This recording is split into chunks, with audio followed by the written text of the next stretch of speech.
Hey everyone, Rob here, and I have some more updates on the earthquakes that have been going on around Iceland, specifically in the Reykjanes Peninsula, and even more specifically in Grindavik, where they have evacuated the entire town in the middle of the night last night, and it is still in effect. Those people are not going to be returning home.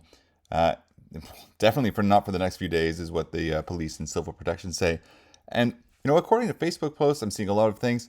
People left in such a hurry that I'm now seeing posts that Canadian citizens posted that they have forgotten their passport and important documents, and they need to contact the embassy because they didn't have time to go and get it, and now they cannot go back to Grindavik to get these documents. So it was a flea of panic for a lot of people last night. So hopefully everyone has found a good place to stay. Speaking of which, there are reports that the Red Cross and the police are saying the people of Grindavik should let everyone know, and there's various websites for them. Let people know that you've made it out of the town and that you are accounted for outside of Grindavik, because they want to make sure everyone is out of the danger zone. Now, tonight at 6 p.m., there was a meeting of scientists at the Icelandic Meteorological Office and people from the University of Iceland and Civil Defense. They interpreted the latest data that they received as of noon today, and the models were created based on satellite images and GPS measurements and so forth. The models show that the extent of the magma tunnel is significant and that magma is approaching the surface. So let me just go over to one of the maps that they've released. The corridor extends from the Kaulfellshlíð, totally butchering that name, but in the north, and runs just west of Grindavik and into the sea in a southwesterly direction. You can see it here in the red line, as you can see there.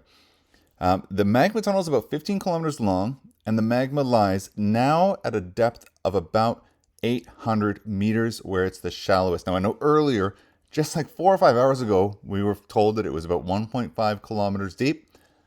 Now it's 800 meters, and they're saying that these models are based on satellite data that is about 12 hours old.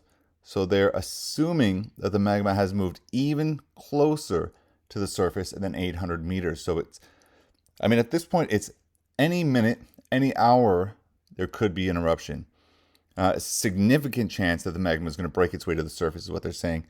And there's also an increased chance that the magma will emerge on the ocean floor. Now, earthquake activity has decreased a lot this afternoon. If we take a look at all of these stars in this graph, we can see that it has gone down. There's still a ton, but it has gone down. And it's believed that the main reason for this is a large release of tension that was lost due to yesterday's earthquakes and the deformation due to the magma tunnel. Now, because of the release of tension, it's likely that the magma will have an easier way to the surface, and therefore cannot be assumed that the eruption turbulence will be visible on the meters before the eruption begins. And that's a pretty scary thought, that they're not going to have this information available, or sort of warnings per se, before an eruption. Now, based on all of this interpretation of the latest data, the Meteorological Agency has sent a recommendation to civil protection that the probability of an eruption has increased since this morning, and that an eruption can start at any time in the next few days. Now, models also indicate that magma may emerge at the southern end of the magma tunnel just outside Grindavik. And again, the probability of a volcanic eruption on the seabed has therefore increased, and it's necessary to prepare for the possibility of an explosive eruption. Now, a danger zone has been defined based on all of this.